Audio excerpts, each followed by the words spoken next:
இப்போ 2 நாள் முன்னாடி ஒரு விவாதம் நடந்தது. இன்னைக்கு தான் தந்தி தொலைக்காட்சியில் கூட வந்திருக்கு. நானும் அதில் பேசியிருந்தேன், பங்கேற்றிருந்தேன். அதில் பேசும்போது நீங்கள் தான் ஏதோ தைப்பூசத்தையே கொண்டு வந்தது போல பேசுகிறீங்க அப்படின்னாங்க. அப்படி இல்லை, தைப்பூசம் நீண்ட நாட்களாக இருக்கு. பல்லாயிரம் ஆண்டுகளாக தமிழர்களால் கொண்டாடப்பட்ட ஒரு விழாக்களில் ஒரு முக்கியமான விழா தைப்பூசம். ஏன் அதுக்கு சான்று, தமிழ்நாட்டை தவிர உலகில் தமிழர்கள் எங்கெல்லாம் பல்லாயிரக்கணக்கில் வாழ்கிறார்களோ அங்கெல்லாம் கொண்டாடப்படும் முதன்மை விழாவாக தைப்பூச திருநாள் தான் இருக்கு. அப்ப தமிழ்நாட்டில் மட்டும் ஏன் இல்லை?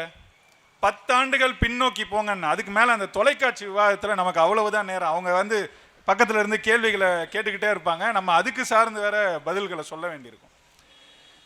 இப்ப 10 ஆண்டுக்கு முன்னாடி இங்க முருகனுக்கு முதன்மை விழான்னா சஷ்டி தான் எடுப்பாங்க. அந்த மேடையிலேயே, அந்த நிகழ்ச்சியிலேயே பேசிக்கிட்டு இருந்தவங்க சஷ்டி எதுக்கு கொண்டாடப்படுதோ அந்த காரணத்தை சொல்லி தைப்பூசத்துக்கு வாழ்த்து சொல்லிக்கிட்டு இருந்தாங்க. யாரு தெரியுமா? இந்த சாமிக்காகவே கட்சி வச்சு நடத்திக்கிட்டு இருக்கான இந்தியா முழுக்க அந்த கட்சிக்காரன் தான். அதாவது அதுக்கு மேலே அவங்கள பற்றிலாம் அங்கே பேச வேணான்ட்டு தான் நமக்கு பேசுறதுக்கு ஏராளமான செய்திகள் இருந்துச்சு. நேரம் இவ்வளவு தான், அதுக்குள்ளே நம்ம பேசணுங்கிறதுக்காக முக்கியமான புள்ளிகளை மட்டும் அங்கே பேசணும். அதுலேயே நிறைய போயிடுச்சு. வந்த வரைக்கும் பாருங்க. தமிழர்களுக்கு ஒரு விழிப்புணர்வு ஒரு மிக்க ஒரு சமூகம் தான். ஆனால் அந்த விழிப்புணர்வை மடை மாற்றினாங்க. ஒரு 100 ஆண்டுகளுக்கு முன்னாடி தமிழர்கள் அந்த தெளிவோடு இல்லாமல், நம்ம தாத்தாக்கள் காலத்தில் செய்த பிழை தான். திராவிடம்னு சொல்லிக்கிட்டு வந்தவன் நம்பால் மாதிரி தானே இருந்தான். நம்ம மொழியில் பேசுகிறான்ட்டு அவன் என்ன பேசினாலும் கேட்டுட்டு அவனுங்களை தலைவர்களாக ஏற்றுக்கொண்டது தான் இன்று கடந்த 60-70 ஆண்டுகளில் நாம் அனுபவிக்கும் அனைத்து சிக்கல்களுக்கும் தொடக்கம் இந்த திமுக அதிமுகன்ற கட்சிகள் தான். இதுல முருகனும் விதிவிலக்கு இல்லை. இன்னைக்கு திருப்பரங்குன்ற வரைக்கும் எங்க கொண்டு வந்து நிறுத்திருக்கிறாங்கன்னு நமக்கு தெரியும். அதனால வழிபாட்டு உரிமையும் நமக்கு இல்லை. ஏன் தைப்பூசத்தை பத்தி பேசும்போது அதை சொல்லாம எப்படி போறது? இந்த நாளுக்கு விடுமுறை வேணும்னு கேட்டது யாரு? பெற்று தந்தது யாரு? இதை பேசும்போது நம்ம கட்சியில இருந்து அதிமுகக்கு பஞ்சம் புழைக்க போன ஒருத்தர் என்கிட்டயே சொல்றாரு, நாம் தமிழர் கட்சிக்காரர்கள் கொஞ்சம் இதை சிந்தித்து பார்க்க வேண்டும். எது நடந்தாலும் நாங்க தான் செஞ்சோம்னு சொல்றோம். அதே நபர் 2019 வீரத்தமிழர் முன்னணி மேடைகளில் ஏறி சீமான் தான் தைப்பூசத்தை இப்படி கொண்டாட வைத்தாருன்னு பேசினவர் தான் இன்னைக்கு அதிமுகல இருந்து அப்படி பேசிக்கிட்டு இருக்காரு. என்னன்னா, அண்ணன் சீமான் ஏதோ 2019 அந்த கோரிக்கையை வைக்கல. 2016 ஒரு முறை அம்மையார் ஜெயலலிதாவை போய் சந்திக்கிறார். அப்போதே அந்த கோரிக்கையை வைக்கிறார். அப்போது கேட்டுக்கொண்ட அம்மா, சரி நான் பார்க்குறேன் சீமான்னு சொல்லிட்டு அவங்க செய்த செயல் என்ன தெரியுமா? திருமலை நாயக்கர் விழாவிற்கு விடுமுறை விட்டார். எது? அதே தைப்பூச நாளில் வர திருமலை நாயக்கர் விழாவிற்கு தமிழ்நாட்டில் விடுமுறை. ஆனால் இங்கே உகாதிக்கு விடுமுறை இருக்கு, ஓணத்துக்கு விடுமுறை இருக்கு, திருமலை நாயக்கர் விழாவுக்கும் விடுமுறை இருக்கு. முருகனோட நாளான தைப்பூசத்துக்கு இல்லை, கொடுக்கலையே. கொடுத்துருந்தா அம்மா கொடுத்தாங்க அப்படின்னு சொல்லியிருக்கலாமே, கொடுக்கலையே. அப்புறம் என்ன ஆகுது? திரும்பவும் அப்புறம் அம்மையார் போயிடுறாங்க. ஐயா எடப்பாடி பழனிசாமி ஆட்சிக்கு வரார். அவர் வந்த பிறகும் அண்ணன் சீமான் அவர்கள் 2017 அந்த கோரிக்கையை வைத்தார். அதுக்கு பிறகு காலம் ஓடுது. அப்போ அவர் உடனே கொடுக்கல. ஏன்னா அப்போ கொடுத்தா என்ன ஆகும்னு அவர் சிந்திச்சாருன்னு தெரியல, கொடுக்கல. அது சிஐஏ பிரச்சனைலாம் ஓடிக்கிட்டு இருந்துச்சு. அதனால அப்போ கொடுக்காம எப்போ கொடுத்தாரு தெரியுமா? அவர் ஆட்சி முடிய போகிறது 2021 ஜனவரி மாதம் தான் தைப்பூச திருநாளுக்கு விடுமுறையை அறிவித்தார். அண்ணன் சீமான் தான் 2016 கோரிக்கை வச்சாரு, 17 கோரிக்கை வச்சாரு. அப்பவும் அமைச்சர் தான் எடப்பாடி பழனிசாமி. அவருக்கு தெரிஞ்சிருக்கும், கொடுத்திருக்கலாமே. ஏன் கொடுக்கல? அப்போ இந்த அழுத்தம் இருந்துகிட்டே இருந்துச்சு. அதுக்குள்ள என்ன ஆச்சு? 2015 வீரத்தமிழர் முன்னணி என்று அமைத்து அடுத்த 5 ஆண்டுகளில் எங்கள் தமிழ் முப்பாட்டன் முருகன் தெரு தெருவா கொண்டு போய் சேர்த்தோம். தைப்பூசத்துக்கு பெரு விழாக்களை எடுத்தோம். பெரிய பெரிய அறிஞர்கள்லாம் மேடை ஏறினாங்க. இங்க இந்த திராவிட ஆட்சிகள் என்ன செஞ்சதுன்ற போட்டு உடைச்சாங்க. பயம் வந்துச்சு.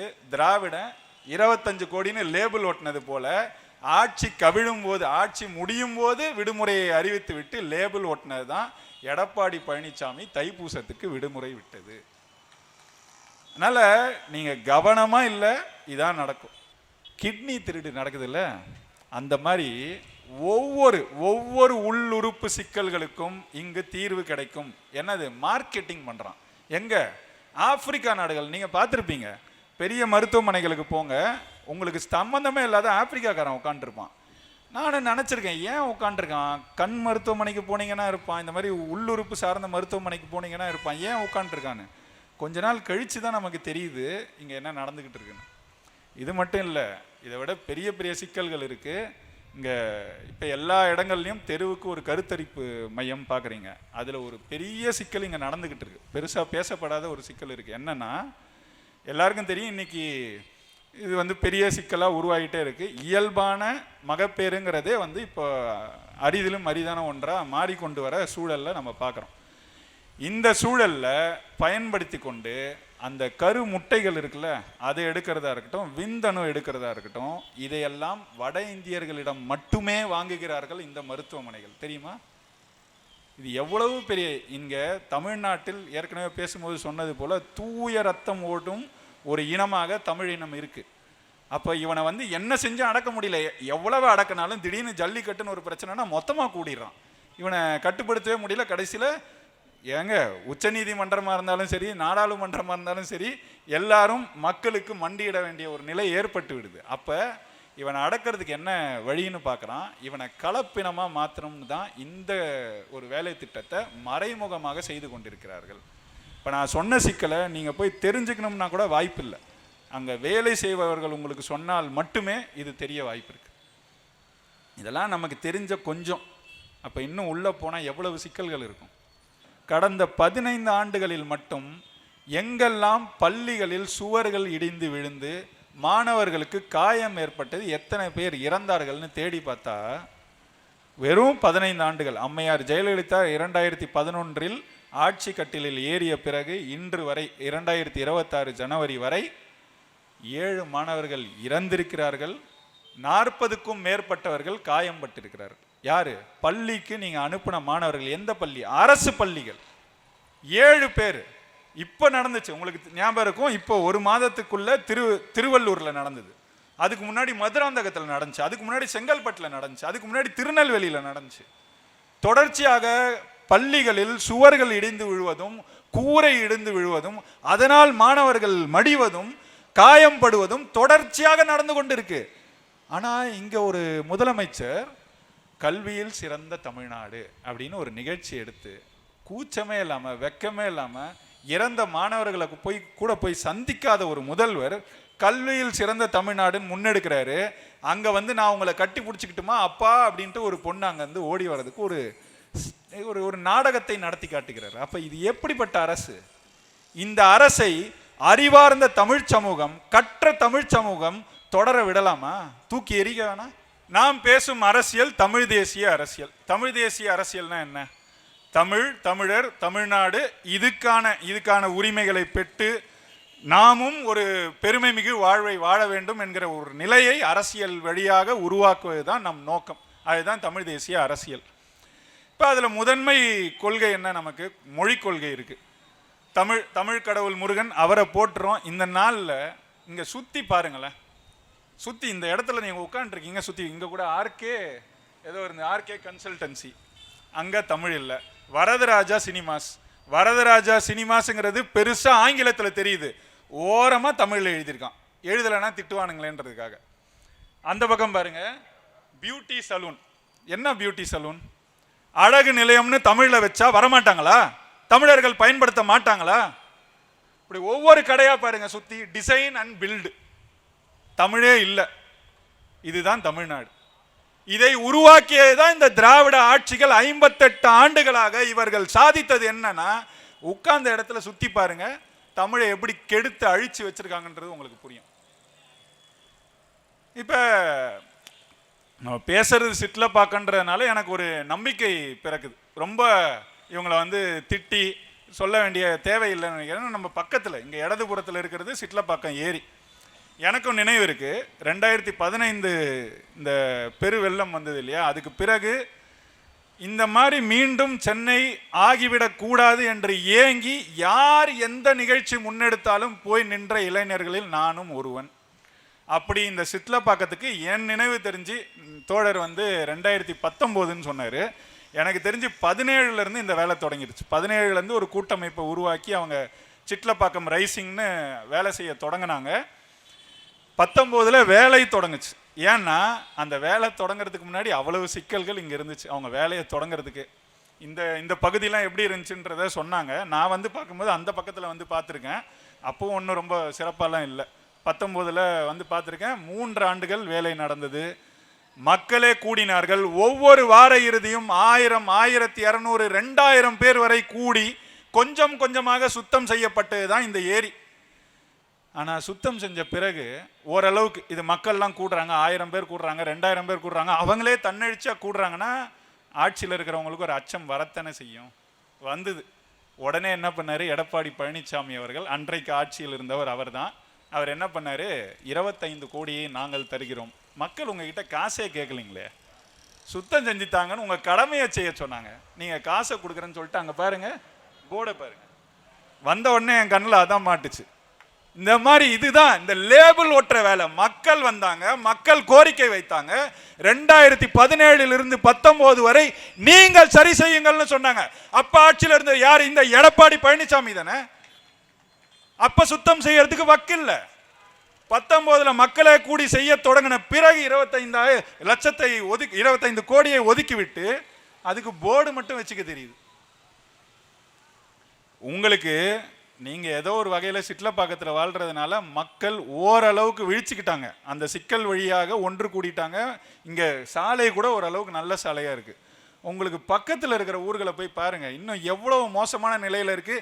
எப்போலாம் போவேனாங்க இந்த மழைக்காலம். இப்போ நான் சொல்றது கடந்த 3 மாதங்கள்ல நான் நடைப்பயணத்துக்கு இங்கே பல்வேறு ஏரி பகுதிகளில் போவேன். அந்த மாதிரி ஒரு நாள் ஒரு நடைப்பயணத்துக்கு போயிட்டு இருக்கேன்.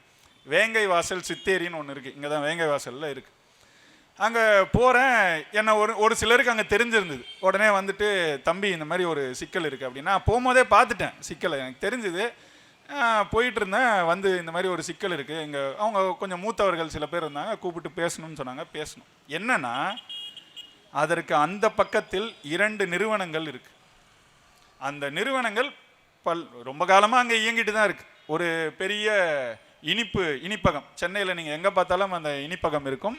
அந்த இனிப்பகத்தோட அவங்க ஃபேக்ட்ரி அங்கே தான் செய்கிறாங்க. செஞ்சுட்டு தான் அங்கேருந்து தான் எல்லா இடத்துக்கும் போகுது. அதுவும் இன்னொரு நிறுவனம், நீண்ட காலமாக இருக்கிற நிறுவனம். இந்த 2 நிறுவனமும் முன் எப்போதும் இல்லாத அளவிற்கு அவர்களுடைய கழிவுகளை, ஒன்று ஆலை, இன்னொன்று வந்து இந்த மாதிரி இனிப்பு உருவாக்குற இடம். இனிப்பு உருவாக்குற இடத்துல என்ன வரும்? கழிவு எண்ணெய் வரும். அந்த எண்ணெயையும் இந்த ஆலை நிறுவனம் ஆலை கழிவுகளையும் இந்த சித்தேரியில் வந்து கலந்து விட்டார்கள். மக்களுக்கு தெரியல. என்ன பண்ணியிருக்காங்க தெரியுமா? பைப் வச்சு கொண்டு வந்து விட்டுருக்காங்க. பைப் வச்சு கவனிக்கல. போறாங்க வராங்க. நம்ம காலை என்ன நடைப்பயணம்ங்கிறது, நீங்க ஒரு மணி நேரம் அதில் நடந்து போயிட்டு வருவீங்க. அப்ப நடக்கிற இடம் உங்களுக்கு சரியா இருந்தா நீங்க வேற எதையும் கவனிக்கிறதில்ல. கலந்து விட்டான். இது தெரியல, யாரும் கண்டுக்கல. கடைசியில் பார்த்தா அக்டோபர் மாதம் நவம்பர் மாதம் மழை பெய்யுது. மழை பெய்ந்த உடனே ஒரு கட்டத்துக்கு மேலே அந்த நீர் நிரம்பி வழிந்து ஒரு வாய்க்காலில் போகும். அது இருக்குது, அது பெருசாக இருக்குது.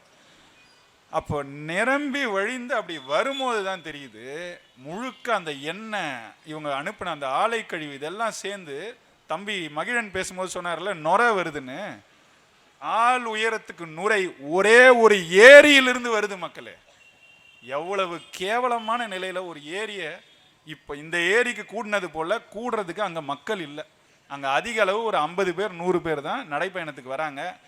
இந்த மாதிரி ஒரு கவனம் அந்த ஏரிக்கு கிடைக்கல. இப்போ நீங்கள் வந்து ஓரளவுக்கு விழிப்புற்ற ஒரு இடத்துல இருக்கிறீங்கன்றது உங்களுக்கு தன்னியல்பாவோ இல்லை நீங்கள் தேர்ந்தெடுத்து வந்த ஒரு நன்மைன்னு வச்சுக்கோங்க. தமிழ்நாடு முழுக்க இப்படி தான் இருக்கு. அது கனிமவள கொள்ளை என்ன நடக்குதுன்னா, நம்ம எங்கேயோ கன்னியாகுமரியில் நடக்குது. அது கன்னியாகுமரியோட சிக்கல்னு நீங்கள் நினைக்கிறது தான் இங்கே இருக்கிற பிரச்சனையே. சிட்லப்பாக்கத்தில் எங்களுக்கு இருந்த ஏரி, அதை சரி செஞ்சிட்டோம் அப்படின்னா, அங்கே கன்னியாகுமரியில் மலைகளை உடைத்தால் உங்களுக்கு மழை வளம் குறையும். மழை வளம் குறைந்தால் உங்கள் ஏரி நிரம்பாது. ஏரி நிரம்பவில்லை என்றால் உங்கள் தண்ணீர் சிக்கல்கள் தொடர்ந்து கொண்டே இருக்கும். அப்ப ஏரி இருக்கிறதுனால உங்களுக்கு என்ன நடக்குது? நிலத்தடி நீர் அதிகரிக்குது. நிலத்தடி நீர் அதிகரிக்கிறதுனால தான் நம்மளால மோட்டர் போட்டால் தண்ணி வருது நம்ம வீட்டில். அப்போ அதுக்கு ஆதாரம் இந்த ஏரி. இந்த ஏரிக்கு ஆதாரம் மழை, அந்த மழைக்கு ஆதாரம் இந்த மலைகள். அதனால தான் கன்னியாகுமரியில் இல்லை, தமிழ்நாட்டுக்குள்ளே எங்க மலையை உடைச்சாலும் நீங்கள் கவலைப்பட வேண்டும், அதற்கு எதிர்த்து குரல் கொடுக்க வேண்டும். நமக்கு இல்லாதது இந்த ஒற்றுமை தான். கன்னியாகுமரிக்காரனுக்கு நான் ஏன் கவலைப்படணும் அப்படின்னு யோசிக்கிறேன். அந்த சிந்தனை, அந்த இழி சிந்தனை தான் தமிழர்களை இன்றைக்கு இந்த நிலையில் கொண்டு வந்து நிறுத்தி இருக்கிறது. அப்போ நீங்கள் விழிப்போடு இருக்கணும், கற்றுக்கணும், நம்ம சுற்றி பார்க்கணும். இப்போ இந்த மணலெல்லாம் கொண்டு போய் யாருக்கு விற்கிறாங்கன்னு சொல்லும்போது மகிழன் சொன்னார், ஆந்திராவிற்கும் கேரளாவிற்கும் கர்நாடகாவிற்கும். அவங்க எவனுமே விற்க மாட்டான், நம்ம மட்டும்தான் விற்போம். ஆந்திராவுக்கு விற்போம், கர்நாடகாவிற்கு விற்போம், கேரளாவுக்கும் விற்போம். அவன் ஒரு கைப்பிடி மண். நீங்கள் கேரளாவுக்கு போய் பாருங்கள், முன்னாடிலாம் அடிக்கடி நான் போகும்போது பார்த்தா அவ்வளவு ஆறுகள் ஓடும். ஒரு இடத்துல கூட ஒரு கைப்பிடி மண்ணை எவனும் எடுத்து நான் பார்த்ததில்லை. அந்த அளவுக்கு விழிப்போட தெளிவாக இருக்காங்க. ஏன் பீகாரில் கூடங்க, நான் ஒரு தடவை பீகாருக்கு போயிருந்தேன் ஒரு வேலை காரணமாக. போயிட்டு சரி ஒரு 2-3 நாள் சுற்றி பார்க்கணுன்ட்டு ஒரு மகிழுந்து எடுத்துகிட்டு சுற்றுனேன். எல்லா பக்கமும் சுற்றுறேன். சுற்றும் போது ஒரு கட்டத்தில் ஒரு ஆற்றுக்கு பக்கத்துலேயே ஒரு சாலை, அதில் போகிறேன். ஒரு 7-8 கிலோமீட்டருக்கு அந்த ஆற்றுக்கு பக்கத்தில் ஒரு சாலையிலேயே போகிறேன். ஆறு கிட்டத்தட்ட இப்போ நான் நிற்கிற மேடையிலேருந்து கீழே அளவில் தாங்க ஆறு இருக்குது. ஆற்றுல தண்ணியே இல்லை, தண்ணி வராத ஒரு கோடை காலம் அது. ஆனால் அந்த 7-8 கல் தொலைவுலையும் ஒருத்தர் கூட அங்கே இறங்கி ஒரு கைப்பிடி மண்ணை எடுத்தது போலவோ அல்லது அங்கே பள்ளம் மண் எடுத்ததுனால பள்ளம் ஏற்பட்டது போலவோ நான் பார்க்கவே இல்லை. அப்போ தான் தெரிஞ்சுக்கிட்டேன், நம்ம படிச்சிட்டோம், தமிழர்கள்லாம் ரொம்ப படிச்சிட்டோம், தமிழ்நாட்டுக்காரங்களாம் ரொம்ப முன்னேறிட்டோம், பீகார்காரன் ரொம்ப பின்தங்கியிருக்கான்னு நினச்சோம். எல்லாத்துலேயும் அப்படிலாம் இல்லை. நீங்கள் படிச்சிருக்கலாம், படித்தும் பல நிலைகளில் தமிழர்கள் முட்டாள்களாக தான் இன்றும் இருக்கிறோம். நம் உரிமைகள் களவாடப்படுவதை தெரியாமலே வாழ்ந்து கொண்டிருக்கிறோம். ஆனால் அவனுக்கு அவன் உரிமைகளை காக்கும் அரசை அமைக்க தெரிந்திருக்கிறது. அதனால்தான் இப்படி அவனோட ஆறு அப்படியே பட்டு போகாமல் இருக்கு. நமக்கு ஆறுன்னு ஒன்றே இல்லையேங்க. சுற்றி பாருங்கள், இங்கே இருந்த பெரிய ஆறு தொண்டை மண்டலத்தில் பாலாறு தான். இன்றைக்கி என்ன நிலையில் இருக்குது பாராரு. அப்போ இதுதான் நம்மளுடைய நிலை. இந்த நிலைகளை நாம் தெரிஞ்சுக்கணும்.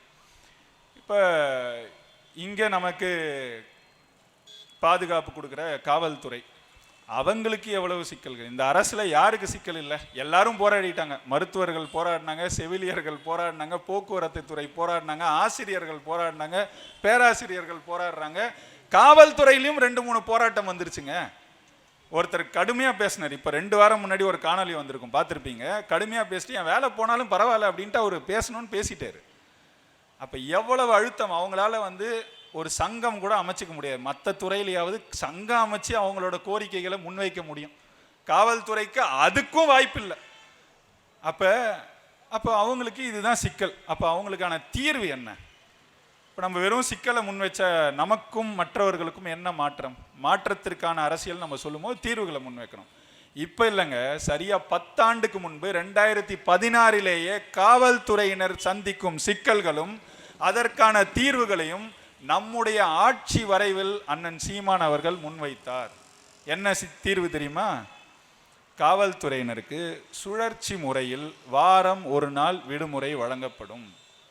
அது மட்டும் இல்லை, ஆண்டுக்கு ஒரு முறை அவர்களுக்கு ஒரு பெரிய விடுப்பு கொடுக்கப்பட்டு சுற்றுலாவுக்கும் அனுப்பி வைக்கப்படுவார்கள். ஏன்? அது அழுத்தமான வேலை, அவங்க தொடர்ச்சியாக இருக்கிறது. அதனால் அவங்களுக்கு அந்த மாதிரி ஒரு திட்டம். அது மட்டும் இல்லை, அவங்களுக்கு 8 மணி நேரம்னு சுழற்சியில், அதுலேயும் பெண்களுக்கு, பெண் காவலர்களுக்கு 6 மணி நேரம்னு சுழற்சியில் பணி அமர்த்தப்படுவார்கள். அப்படிங்க. இப்படி ஒரு தீர்வை ஏதாவது ஒரு கட்சி பேசுச்சுங்க காமிங்க. அம்மா ஏற்கனவே பேசும்போது சொன்னாங்க, நாம் முன்வைத்த தீர்வுகளை தான் எல்லாருமே காப்பி அடிச்சுக்கிட்டு இருக்காங்கன்னு. கட்சி கொடியே காப்பி அடிச்சிட்டான், இதில் தீர்வை காப்பி அடிக்க மாட்டானா? இதில் தமிழ்நாட்டில் மட்டும் இல்லை, கேரளாவில் காப்பி அடித்திருக்கிறாரு. என்னன்னா, அண்ணன் சீமான் அவர்கள் இங்கே நெய்தல் படை அமைப்பேன்னு ஒன்று பேசினார். எல்லாரும் கேட்டிருப்பீங்க. எல்லாம் இது பெரிய கேலிக்கெலாம் உள்ளாக்குனாங்க இந்த திமுக காரங்க. நெய்தல் படை அமைப்பார், அது எப்படி அமைக்க முடியும்? அமைக்கிற உரிமை நமக்கு இல்லவே இல்லை அப்படின்னாங்க. கடைசியில் பார்த்தா கேரளாவில் அமைச்சிட்டாங்க. அண்ணன் காவல்துறையினர் நிறைய பிழைகள் நடக்குது காவல்துறையில், அதை கண்டறியறதுக்கு சிசிடிவி கருவி மாதிரி இங்கேயே நான் கேமரா கருவியை பொருத்திடுவேன், அப்போ அவங்களோட செயல்பாடுகள் எல்லாமே பதிவாகிட்டே இருக்கும் அப்படின்னு சொன்னார். இதெல்லாம் எப்படிங்க செய்ய முடியும்? எவ்வளோ செலவாகும் தெரியுமா? அப்படின்னு தெலுங்கானாவில் செஞ்சுட்டான். அப்போ இது தீர்வுங்கிறது மக்கள் நிலையிலிருந்து, அந்தந்த பணியில் இருப்பவர்களின் நிலையிலிருந்து சிந்தித்து பார்த்தால் கட்டாயம் தீர்வுகள் கிடைக்கும். அந்த தீர்வுகளை நீங்கள் சிந்திப்பதற்கு முன்பே சிந்தித்து முன்வைத்தவர் தான் எங்கள் அண்ணன் சீமான் அவர்கள். அப்போ நமக்கு கிடைக்காதது அதெல்லாம் நடைமுறைப்படுத்துறதுக்கான வாய்ப்பு மட்டும்தான். அடுத்து நான் ஏற்கனவே சொன்னேன், இங்கே மருத்துவர்கள் போராடிக்கிட்டு இருக்காங்கன்னு. இப்போ மருத்துவத்துறையில் என்னென்ன சிக்கல் இருக்குன்னா, எல்லா துறையிலையும் சிக்கல். மருத்துவத்தில் மருத்துவர்களுக்கும் சிக்கல் இருக்குது, செவிலியர்களுக்கும் சிக்கல் இருக்குது. அதுலேயும் அரசு மருத்துவர்களுக்கு பெரிய சிக்கல் இருக்குது.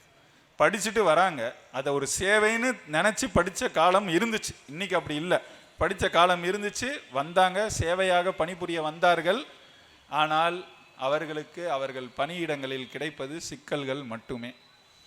இப்போ அவங்களும் வெகுண்டெழுது எடப்பாடி ஆட்சி காலத்தில் போராடினாங்க. உடனே என்ன பண்ணார் ஸ்டாலின், உங்களுக்கு நான் தீர்வு தருகிறேன் அப்படின்னு அவருடைய தேர்தல் அறிக்கையில் முன்வைத்தார்.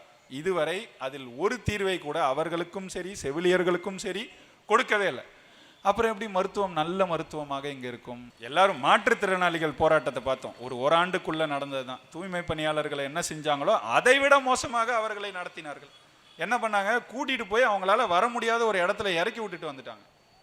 கொஞ்சமாவது ஈவு இரக்கம் இருந்தா ஒரு ஆட்சியாளர் இப்படி செயல்படுவாரா? அதற்கு இன்று வரை மன்னிப்பு கேட்டாரா ஸ்டாலின்? அவர்களை போய் சந்தித்தாரா? அப்போ எந்த மாதிரி ஒரு இடத்துல, எந்த மாதிரி ஒரு சமூகத்தில் நாம் வாழ்ந்து கொண்டிருக்கிறோம், எப்படிப்பட்டவர்களை நாம் ஆட்சியாளர்களாக தேர்ந்தெடுத்து அனுப்பி இருக்கிறோங்கிறது தான் மக்கள் உணரணும். அதுக்காக தான் இது போன்ற கூட்டங்கள்லாம். ஏன்னா மீண்டும் சொல்கிறேன், சிட்லப்பாக்கன்றதுனால எனக்கு ஓரளவுக்கு நம்பிக்கை இருக்குது. இங்கே பேசுகிற கருத்துக்களுக்கு இதை ஏற்கனவே ஓரளவுக்கு உணர்ந்தவர்களாக இருக்கிறீர்கள், ஒன்று கூடியிருக்கிறீர்கள். அரசுக்கு எதிராக அவர்கள் செய்ய துணியாததை செய்து முடித்து காட்டி இருக்கிறீர்கள். சாதனையாளர்களாக நான் சிட்லப்பாக்கம் மக்களை பார்க்கிறேன். அதனால்தான் உங்களிடம் இந்த கருத்துக்களை முன்வைத்து கோரிக்கையாக முன்வைக்கிறோம். என்னன்னா, எங்களுக்கு ஒன்றும் இல்லை, எல்லாரும் நல்லா தான் வாழ்கிறோம். நீங்கள் ரொம்ப எளிமையாக பாருங்கள், நானும் தகவல் தொழில்நுட்பத்துறையில் பணிபுரிகிற ஒருத்தன் தான். நிறைய பேர் இந்த மாதிரி வேலை செய்கிறவங்க சிட்லப்பாக்கத்தில் கூட நிறைய பேர் ஐடி எம்ப்ளாயீஸ்ன்னு தான் சொல்கிறாங்க. இப்போ வேலை செய்கிறவங்க ஓரளவுக்கு சில ஆண்டுகள் நீங்கள் தகவல் தொழில்நுட்பத்துறையில் பணிபுரிந்தாலே ஓரளவு நல்ல சம்பளத்தை எட்டி விடலாம் இல்லையா? 1 லட்சம் வரை ஒரு மாதத்திற்கு சம்பளம் வாங்கலாம். அது எளிது, உங்களால் முடியும். கொஞ்சம் கடுமையாக உழைச்சா, கொஞ்சம் இன்னைக்கு இருக்கிற தொழில்நுட்பங்களை கற்றுக்கொண்டால் அது ரொம்ப எளிமையாக உங்களால் செய்ய முடியும். நீங்கள் 1 லட்சம் சம்பாதித்தாலும் நீங்கள் ஒரு நடுத்தர அல்லது இந்த லோவர் மிடில் கிளாஸ் சொல்லுவாங்க, அந்த நிலையிலேயே வாழும் நிலை தான் இன்று தமிழ்நாட்டில் நிலவுகிறது. அதற்கான அடிப்படை காரணம் என்ன? நீங்கள் எவ்வளவு சம்பாதிச்சாலும் கல்விக்கு ஒரு ஆண்டுக்கு கொண்டு போய் 3 லட்சம் 2 லட்சம் அழுக வேண்டியிருக்கு அவன்கிட்ட. மருத்துவத்துக்கு காப்பீட்டுக்கு மட்டுமே நீங்கள் 50,000 60,000 கட்ட வேண்டியிருக்கு. காப்பீட்டு தாண்டி உங்களுக்கு ஏதாவது ஒரு உடல்நிலை சிக்கல், உங்கள் தாய் தந்தைக்கு ஏதாவது சிக்கல் அப்படின்னா அதுக்கு கொண்டு போய் சேர்க்கும் போது கோப்பே அப்படின்னு ஒன்று உங்களை கட்ட சொல்லுவான். அதுவே லட்சத்தில் வந்துடும். அப்போ நீங்கள் 12 லட்சம் இல்லை 16 லட்சம் 20 லட்சம் சம்பாதித்தாலும் அது பற்றாத ஒரு நிலையில் தான் இன்றைய சமூக நிலை இருக்குது. இது சிக்கல். அப்போ இதுக்கு தீர்வு என்ன? நாம் தமிழர் கட்சி என்ன சொல்லுதுன்னா, இங்கு முதல் குடிமகன் யாரு, குடியரசுத் தலைவராக இருந்தாலும் இங்கு முதலமைச்சராக இருந்தாலும் அவருக்கு என்ன மருத்துவம் எந்த தரத்தில் கிடைக்கிறதோ அது கடைக்கோடி மக்களுக்கும் அதே தரத்தில் இலவசமாக கிடைக்கும் நிலையை நாம் தமிழர் அரசு உருவாக்கும் சொல்றோம். அதுதான் தீர்வு.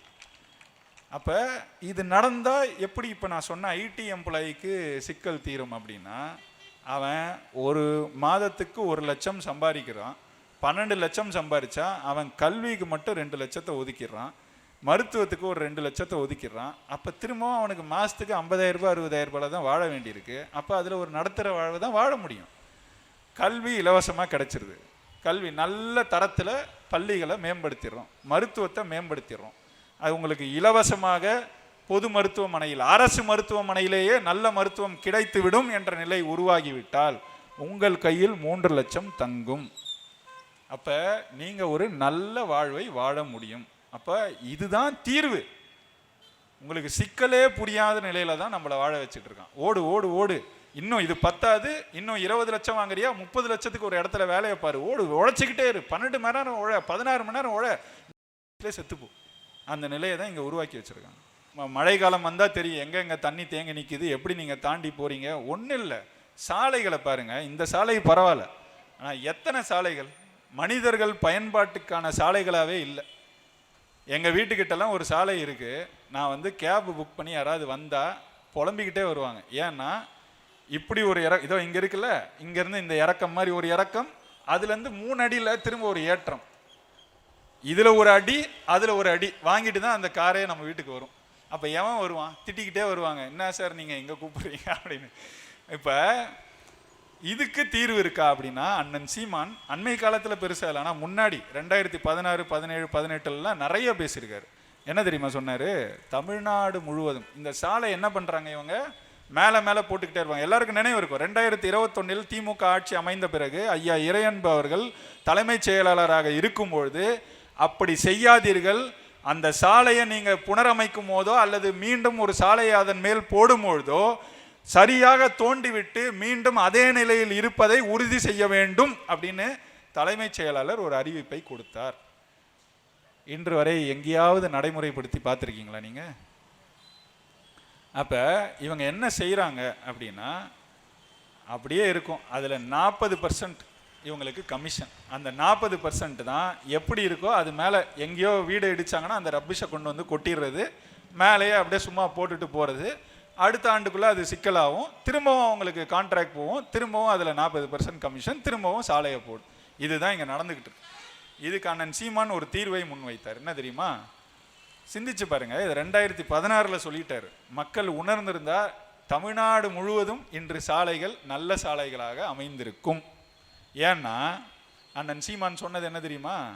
ஒரு 5000 இளைஞர்களை நான் தேர்ந்தெடுப்பேன். அதுக்கு என்ன? வெறும் உடற்தகுதி மட்டும்தான், வேற எந்த தகுதியும் இல்லை, நானே எல்லா பயிற்சியும் கொடுத்துக்குவேன். அவங்களுக்கு ஒரு பயிற்சி நிலையம் அமைப்பேன். சாலைகள் உலகத்தரத்தில் சாலைகள் அமைப்பது எப்படி அப்படின்னு அவங்களுக்கு பயிற்சி கொடுப்பேன். கொடுத்துட்டு அந்த 5000 பேரை வைத்து ஒவ்வொரு இடமாக அமைத்து கொண்டே வரும். அவர்களை குழு குழுவாக பிரித்து விட்டு சாலைகளை மீண்டும் புனரமைத்து, இப்போ இருக்குன்னா இதிலிருந்து இது எந்த அளவில் முன்னாடி இருந்துச்சோ அந்த அளவுக்கு தோண்டி அதே நிலையில் சரியான சாலைகளை அமைப்போம் அப்படிங்கிறத 2016 சொன்னார். உணராதது மக்களின் தப்பு. அன்றைக்கே அந்த வாய்ப்பை கொடுத்திருந்தால் 2026 இப்படிப்பட்ட சாலைகளை வைத்து கொண்டு இன்னும் அல்லல் பட்டு கொண்டிருக்க மாட்டீர்கள் மக்களே. அடுத்து நமக்கு இருக்கிற சிக்கல் வட இந்தியர்கள் குடியேற்றம். நீங்கள் அது என்ன போதுமான அளவு பேசிட்டோம், இருந்தாலும் அதில் ஒரு சிக்கல் இருக்குது. இப்போ கூட பார்த்தீங்கன்னா கடந்த ஒரு மாதத்துக்குள்ள 3 வட இந்திய குடும்பங்கள் இங்கே வந்து வன்முறையினால பாதிக்கப்பட்டிருக்காங்க. நம்ம வந்து அந்த மாதிரி வன்முறைகளை கடுமையாக எதிர்க்கிறோம். அதை கடுமையான நடவடிக்கையின் மூலம் தகர்க்க வேண்டும், தடுக்க வேண்டும். அது இந்த அரசு தவறிவிட்டது. அதற்கு முதன்மை காரணம் என்னன்னா கஞ்சா. எல்லா இடத்துலையும் கஞ்சா இருக்கு, கஞ்சா இல்லாத இடமே இல்லை. இதில் இவர் வேற முதல்வர் வந்து அப்பப்போ இந்த சேலம் சிவராஜ் சித்த வைத்தியர் மாதிரி போதையின் பாதையில் போகாதீர்கள் அப்படின்பாரு. ஐயா, போறதே உங்க அரசு தாங்க ஐயா, உங்க அரசு தான், நீங்க தான். உங்க அரசு மருத்துவத்துறை அமைச்சர் சொல்றாரு கஞ்சாவே இல்லாத மாநிலம் தமிழ்நாடுன்னு சொல்றாரு. அவர் பேசிய அடுத்த நாள் அரசு மருத்துவமனை வளாகத்துக்குள்ளேயே கஞ்சா செடியை எடுக்கிறார்கள். அப்போ எப்படிப்பட்ட நிலையில நம்ம இருக்கோம்னு பாருங்க, எப்படிப்பட்ட ஆட்சியாளர்கள். அப்ப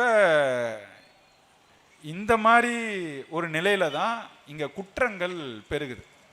கஞ்சாவெல்லாம் தடுக்க முடியாதுன்னெலாம் சொல்லாதீங்க, காவல்துறையினருக்கும் தெரியும், அங்கங்கே இருக்கிற ஆட்சியாளர்கள் சார்ந்த அவர்கள் கட்சியினருக்கு தெரியாமல் இங்கே கஞ்சாலாம் புழங்கவே முடியாது. அவர்களை சார்ந்தவர்கள் மட்டும்தான் இங்கு கஞ்சாவை புழக்கத்தில் வைத்து கொண்டிருக்கிறார்கள். அப்போ அதை தடுக்கணும்னா ஒன்றும் இல்லை, அரசு கடுமையான நடவடிக்கை எடுக்கணும். ஏன் இந்த அரசு எடுக்காதுன்னா, அதை வைத்து கல்லா கட்டி கொண்டிருக்கிறது இந்த திமுக அரசு. அதனால் உங்களுக்கான தீர்வு அவர்களிடம் கிடைக்காது. அப்ப இந்த வட இந்தியர்கள் சிக்கல் எங்க வருதுன்னா, அவங்களாலையும் கஞ்சா இங்க உள்ள வருது, நம்ம மறுக்கல, அதை ஏற்கிறோம், அதுவும் தடுக்கப்படணும்னு சொல்றோம். அது மட்டும் இல்லை, வட இந்தியர்களே இப்படி லட்சக்கணக்கில் வருவது தடுக்கப்பட வேண்டும். அதை எப்படி தடுப்பது அப்படின்னா, ஏற்கனவே வடகிழக்கு மாநிலங்கள் நீங்கள் போனீங்கன்னா மணிப்பூர், அஸ்ஸாம், நாகாலாந்து, அருணாச்சல் பிரதேஷ், இங்கெல்லாம் ஏற்கனவே இருக்குது இன்னர் லைன் பர்மிட், உள்நுழைவு சீட்டு அப்படின்னு ஒன்று வச்சுருக்காங்க. அது என்ன பண்ணலான்னா, வரவங்க யார், எதுக்காக வராங்க, என்ன வேலைக்கு வராங்க, எங்கே வேலை செய்ய போகிறாங்க, எங்கே தங்குறாங்க, இந்த செய்திகளை நீங்கள் சேகரித்து கொண்டு அவர்கள் எவ்வளவு நாள் தங்கியிருப்பார்கள் என்பதை அறிந்து கொண்டு அவர்களை அனுமதிப்பது, அவ்வளவுதான். இதை செய்யறதுல என்ன சிக்கல் இருக்க முடியும்? ஏன் செய்ய முடியாது? வந்தவன் எல்லாருக்கும் நான் நேரடியாக பார்த்துருக்கேங்க. வந்த ஒருத்தன் 2 மாசத்துக்குள்ள ஓட்டர் ஐடி வாங்குற நிலையில் இருக்கோங்க. நம்ம ஓட்டர் ஐடி வாங்குற நிலையில் இருக்கும். கேரளாவில் செய்ய சொல்லுங்களேன். கேரளாவும் கேட்குது, நாம் வைத்த கோரிக்கையை கேரளாவும் முன்வைக்கிறது. அங்கே போய் அவனை அதே ஓட்டர் ஐடியை கேரளாவில் வாங்க சொல்லுங்களேன், முடியாது. அவன் ஏற்கனவே நேட்டிவிட்டி சர்டிஃபிகேட், அது எல்லா இடத்துலையும் இருக்கு, தமிழ்நாட்டிலையும் இருக்கு. ஆனால் இதை இங்கே பெருசாக பின்பற்றலை. அவன் பின்பற்றுறான். நேட்டிவிட்டி சர்டிஃபிகேட்னு ஒன்று, நீங்கள் கேரளாவில் 10 ஆண்டுகள் வாழ்ந்திருந்தால் மட்டுமே அது வழங்கப்படும். அது வழங்கினா மட்டும்தான் உங்களுக்கு ரேஷன் கார்டு, ஓட்டர் ஐடி, மின் இணைப்பு எல்லாத்திலையும் உங்கள் பெயர் போய் உங்களால் அங்கு நிரந்தரமாக வாழ முடியும். ஆனால் தமிழ்நாடு அப்படி இல்லையே. ஏன்? ஏன்னா தமிழர் என்று பேசுவதெல்லாம் எதுக்கு? நம் இன ஓர்மைக்கு எதிரானது. தமிழர்னு பேசுறவெல்லாம் பித்தலாட்ட கருங்காலின்னு பேசினவரை கொள்கை தலைவராகவும் அவர்தான் எங்கள் முன்னோடி என்று சொல்லிக்கொண்டு இருப்பவர்கள் ஆட்சி செய்வதும் ஆட்சி செய்ய துடிப்பதும் தான் இந்த நாட்டை இப்படி வைத்து கொண்டிருக்கிறது. ஏன்னா நம்மளை தவிர உளமாற சிந்திச்சு பாருங்க, நாம் தமிழர் கட்சியை தவிர இந்த சிக்கலை, வட இந்தியர் குடியேற்றத்தை, அதனால் ஏற்படும் சிக்கல்களை பற்றியும் பேசும் வேறு ஒரு கட்சியை சொல்லுங்க. திமுக பேசி பார்த்துருக்கீங்களா? அதிமுக பேசியிருக்கா? தாவேகா பேசியிருக்கா? இன்னைக்கு வந்திருக்காங்க. 2 ஆண்டுகளாக இவங்க அரசியல் செய்து கொண்டிருக்கிறார்கள். அரசியல் செய்கிறாங்க, நம்ம தான் சொல்கிறோம். அவங்களுக்கு அரசியலும் தெரியல, என்ன செய்யறதுன்னு தெரியல. இப்போ அங்கேயும் ஒருத்தர் இருக்கார், இந்த சேலம் சித்த வைத்தியர் மாதிரியே, டேய் பேர பிள்ளைங்களா, இந்த விசில கொண்டு போய் வயசானவங்க கிட்ட ஊதிராதீங்கடா, வர வாக்கும் வராமல் போயிடும் அப்படின்னு உட்காந்து கத்திரிக்கிட்டு இருக்காரு. அப்போ இது இந்த மாதிரி ஒரு இழிவான அரசியல் இங்கு நிலை பெற்ற பிறகு நமக்கு இது போன்ற சிக்கல்கள் மட்டுமே இங்கே எஞ்சி இருக்கும். நல்ல ஆட்சி, தூய ஆட்சிங்கிறதெல்லாம் இங்கே மருந்துக்கும் கிடைக்காது. அப்போ அது கிடைக்கணும்னா நாம் என்ன செய்யணும்? செய்ய வேண்டியது ஒன்று தான். சுற்றி பாருங்க. மக்கள் இப்போ நாங்கள் பேசுகிறோம், எங்களை நம்புங்க, உடனே உங்களோட வாக்கை எங்களுக்கு செலுத்துறீங்கன்னு நாங்கள் சொல்லலை. நாங்கள் கூறுவதெல்லாம் சிந்தித்து யார் என்ன கருத்தை முன்வைக்கிறார்கள், உங்கள் சிக்கல்களையாவது முழுமையாக புரிந்து வைத்திருக்கிறார்களா என்பதை கண்டறிந்து அவர்கள் முன்வைக்கும் தீர்வு சரி என்று நீங்கள் எண்ணினால் வாக்கை செலுத்துங்கள் தான் நாங்கள் சொல்கிறோம். இவ்வளவு நேரமே அந்த கட்சிக்காரனையாவது பார்த்துருப்பியா? நீ உதயசூரியனுக்கு வாக்கு செலுத்து, இரட்டை இலைக்கு வாக்கு செலுத்துறியா இல்லையான்னு பார்ப்பான், லிஸ்ட் வச்சிருப்பான். இந்த தெருவில் 2 வீடு போடலை, அப்போ இந்த 2 வீடு தான் போடு, அடுத்த 5 ஆண்டுக்கு அவனுக்கு எதுவுமே கிடைக்கக்கூடாது. செய்கிறாங்களா இல்லையா? நடந்திருக்கா இல்லையா? இது நகர பகுதியில் கம்மி, நீங்கள் இன்னும் ஊர் புறங்களுக்கு போனீங்கன்னா ரொம்ப அதிகம் இது. அப்போ இந்த நிலை மாறணும்னா விழித்து கொள்ள வேண்டியது மக்கள் தான். அதுக்கும் நம்ம வள்ளுவனே ஒன்று சொல்லியிருக்கிறார், அந்த திருக்குறளை சொல்லி நானும் விடைபெறேன். கருவியும் காலமும் செய்கையும் செய்யும் அருவினையும் மாண்டத அமைச்சு அப்படிங்கிறார். அப்படின்னா என்ன தெரியுமா? உங்களுக்கு ஒரு சிக்கல் இருக்குது தெரியுதுங்க, அப்போ நீங்கள் என்ன செய்யணும்? தீர்வை நோக்கி பயணிக்கணும். அதற்கு உங்களுக்கு தேவை ஒரு கருவியும் காலமும். எப்போ? சரியான காலத்தில் வந்துருச்சு. 2026 வந்துருச்சு, சரியான காலம் உங்களுக்கு வந்துருச்சு. அப்போ உங்கள் கருவி எது? உங்கள் கையில் இருக்கு உங்கள் கருவி, வாக்கு. உங்கள் வாக்கு தான் உங்கள் கருவி. அப்போ அந்த கருவியை சரியானதுக்கு பயன்படுத்தணும். யாருக்கு? நீங்களே பாருங்க, எங்களையும் பாருங்கள், நாங்கள் முன்வைக்கும் தீர்வுகளையும் சிந்தித்து பாருங்கள். இன்னும் 1 மாதம் 1.5 மாதத்திற்குள் நாம் தமிழர் கட்சி முன்வைக்கும் ஆட்சி வரைவு வெளியிடப்படும். அந்த ஆட்சி வரைவை படித்து பாருங்கள். மற்ற கட்சிகள் அவர்களுடைய தேர்தல் அறிக்கைகளை வெளியிடுவார்கள், அதையும் படித்து பாருங்கள், ஒப்பிட்டு பாருங்க. இன்னைக்கு ஏஐ வந்துருச்சு. உங்களுக்கு ஏடிஎம்கேவோட, அதிமுகவோட தேர்தல் அறிக்கை வருது, திமுகவோட தேர்தல் அறிக்கை வருது. நாம் தமிழர் ஆட்சி வரைவை கொடுக்குறாங்கன்னா எல்லாத்தையும் எடுத்து நீங்கள் ஏஐலேயே போடுங்க, கம்பேர் பண்ணி எனக்கு சொல்லுன்னு சொல்லுங்க. அதுவே உங்களுக்கு கம்பேர் பண்ணி டேபிள் போட்டு கொடுத்துரும். கொடுத்த பிறகு அதை கூட உங்களால் செய்ய முடியாதுன்னா நீங்கள் தீர்வெல்லாம் எதிர்பார்க்க முடியாது. உங்களுக்கு இது போன்ற ஆட்சியாளர்கள் தான் கிடைப்பாங்க. இப்போ பாருங்க, தேடி பாருங்க, பார்த்து விட்டு உங்கள் கையில் இருக்கும் கருவியும் காலம் இந்த தேர்தல் காலம் தான் வந்துருச்சு. நீங்களே பாருங்க, செய்கையும் அதை செய்யும் முறையும், அதை எப்படி செய்யணும்னு அதுக்கு தான் சொன்னேன். இந்த முறை நீங்களே ஒப்பிட்டு பாருங்க.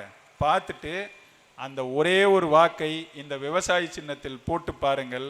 அதற்கு பிறகு உங்கள் சிக்கல்களுக்கு 5 ஆண்டுகளுக்குள் இந்த அடிப்படை சிக்கல்களுக்கு நாங்கள் தீர்வு தரவில்லை என்றால் எங்களையும் தூக்கி வீசிவிட்டு அன்று உங்களுக்கு நம்பிக்கை தரும் யார் இருக்கிறார்களோ அவர்களுக்கு வாக்கு செலுத்துங்கள் தான் நாங்கள் சொல்றோம். அப்ப இதுதான் செய்தி. சிக்கல்களை பற்றி ஓரளவுக்கு பேசிட்டேன். எல்லாருமே நிறைய சிக்கல்களை பேசிட்டாங்க. எனக்கு என்னன்னா, நான் ஏற்கனவே சொல்லியிருந்தேன், மக்களை 9-9:15 மேலே உட்கார வைக்க வேணாம். ஏன்னா இன்னும் பனி பொழிஞ்சுக்கிட்டு தான் இருக்குது, வயசானவங்களும் வராங்க, தேவையில்லாத சிக்கல், அதனால் சீக்கிரம் முடிச்சுக்கோன்னு. அதனால் விரைந்து முடித்துக்கொள்வோம். என்னன்னா, மீண்டும் முன்வைக்கிறோம், தமிழ் கடவுள் முருகன் மீது ஆணையாக சொல்கிறோம், நாங்கள் சொல்லும் அரசியலில் நாங்கள் உறுதியாக நிற்போம். அதற்கு சான்று இந்த 15 ஆண்டு காலத்தில் நாம் தமிழர் கட்சி முன்வைத்த கருத்துக்களும் அதில் நாங்கள் கொண்ட உறுதியும். அந்த உறுதியோடு இன்னும் எத்தனை ஆண்டுகள் ஆனாலும் நாங்கள் தொடர்ச்சியாக பயணிப்போம். நம்பிக்கை வைத்து எங்களுக்கு வாக்களித்து எங்களிடம் ஆட்சி பொறுப்பை கொடுத்தால் இதுபோல ஒரு மேடையில் இவ்வளவு சிக்கல் இருக்குன்னு உட்கார்ந்து சிக்கல்களை சொல்ல வேண்டிய நிலையில் இந்த மக்கள் இருக்க மாட்டார்கள். சிட்லப்பாக்கம் ஏரியை தூர்வாரி கொடுங்கள் என்று 2 ஆண்டுகள் காத்திருந்து வாரம் 2000 பேர் வந்து அதை தூர்வார வேண்டிய நிலையில் வைத்திருக்க மாட்டோம். ஏற்கனவே பார்த்திருப்பீங்க, தமிழ்நாடு முழுக்க ஆயிரக்கணக்கான ஏரிகளை ஆட்சி கட்டிலில் இல்லாமலேயே நாம் தமிழர் கட்சி தூர்வாரி புனரமைத்து காட்டியிருக்கிறது. வேற எந்த கட்சியும் செய்யலையே. ஆட்சியில் இருந்தே செய்யலை, ஆட்சியில் இல்லாமல் செஞ்சிருவான் அவன். அப்போ இதுதான் உங்களுக்கு எங்களை அளவிட வேண்டிய ஒரு காலகட்டம், ஒரு அளவுகோல். இதை வைத்து பார்த்துவிட்டு நீங்களே சீர்தூக்கி உங்கள் வாக்கை விவசாய சின்னத்திற்கு அழியுங்கள். உங்கள் வாழ்வை மேம்படுத்தி கொள்ளுங்கள். நன்றி, வணக்கம். தமிழ்த்தாய் வாழ்க, தலைவர் பிரபாகரன் வாழ்க, நாம் தமிழர்.